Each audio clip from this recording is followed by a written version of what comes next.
So this last one that I want to do for today, I think I... oh, okay.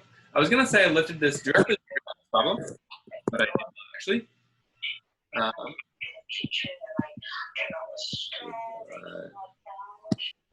Accidental unmuted something. Let's not worry about that. So here's another thing that I adjusted somewhat from a practice problem. So let A, B, C be sets, and if the cardinality of A union B equals the cardinality of A union C, does the cardinality of B necessarily equal the cardinality of C?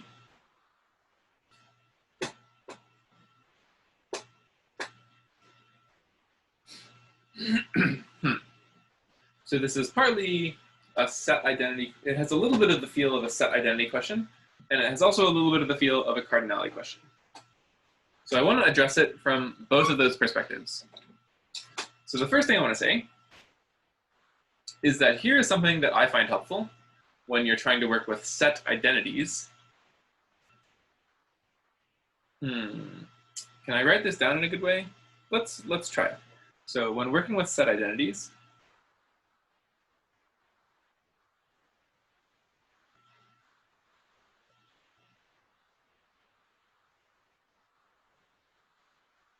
try, so what do I mean by this? If you have some set identity, or you know some things about some sets, it's hard to interpret what that means in general. But if you make some assumption, it may be easier to see that it doesn't work. Try making some assumption.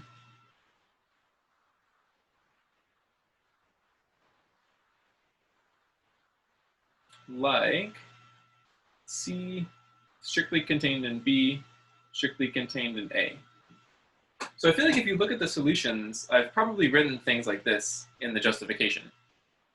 And I want to point this out as a general kind of tip that if you want to check if some identity is true, try checking it if you assume something like this. And when I say assume, I don't mean that you're changing the context, because the original question is about all sets. So if it doesn't work for something like this, then it doesn't work for all sets. So you're not breaking anything by making this assumption. You're just looking at a more particular case. And the reason that doing something like this is helpful, this is super helpful for working with unions and intersections, because unions and intersections of subsets are very simple. So why is this helpful? Because then A union B, so if B is a subset of A, this just becomes A. And A intersects B, if B is a subset of A, just becomes B, and etc. So when you do this, it becomes much more clear whether two things are equal. So here's a nice tip to try. And let's apply that to this situation. So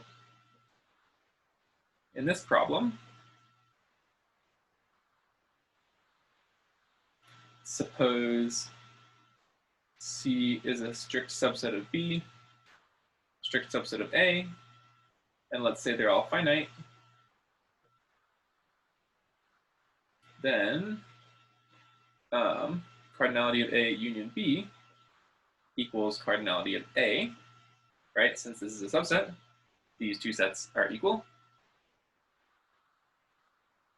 And this is also equal to the cardinality of A union C, because since this is a subset, these two things are equal.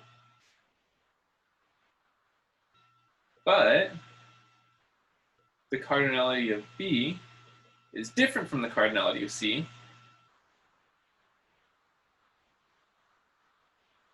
because we have assumed that it is a strictly smaller subset, and since they're finite, that means they must have different cardinalities. I'm adding this finite thing here because working with infinite cardinalities, as we may know, is quite tricky. So you can have situations where a strict subset might have the same cardinality. So I want to rule that out. But now you see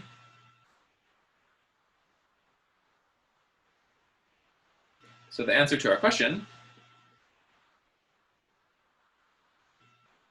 is no, because we've given a counterexample.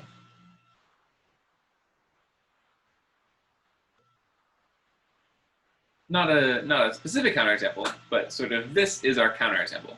Anything of this form will work, because this shows if A union B has the same cardinality as A union C, which it does in our example, is it necessarily true that these have the same cardinality?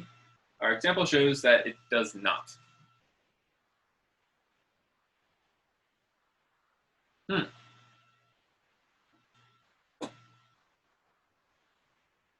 So now let's ask a slightly different question. So what about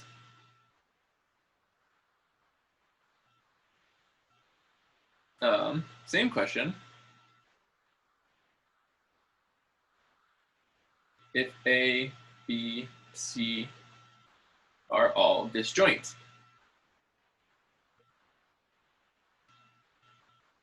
So this is going to prevent me from doing my favorite trick of assuming something like this and trying to break it. If they're all disjoint, then you'll never have things collapsing like that. So in this case, there is more of a chance of it being true.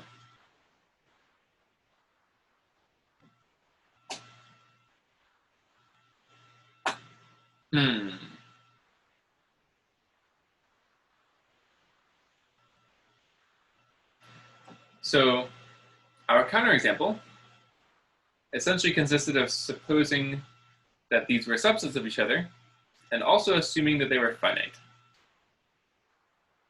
So if we're not allowed to think that they're subsets of each other, let's try and see if we can mess anything up by taking infinite sets.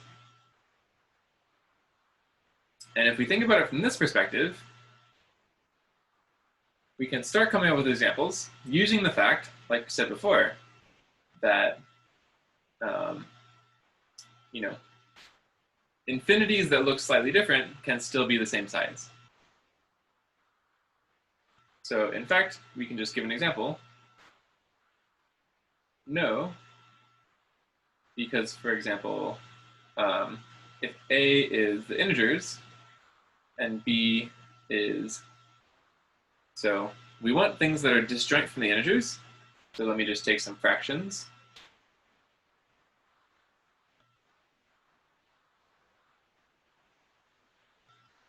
Like this. Then, what is the cardinality of A union B? This is the integers union 1/2 and 1/3. Oh wait, I want them all to be disjoint, so let me just change that.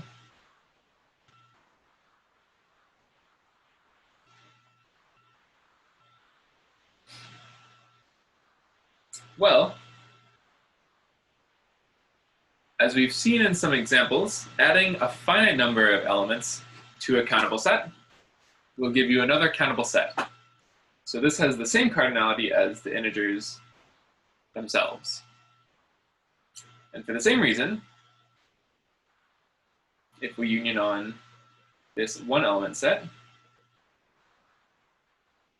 we get the same thing.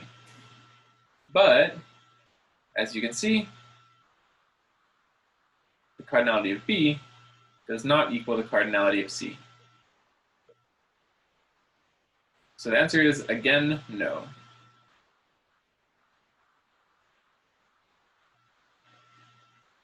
because here is another counterexample.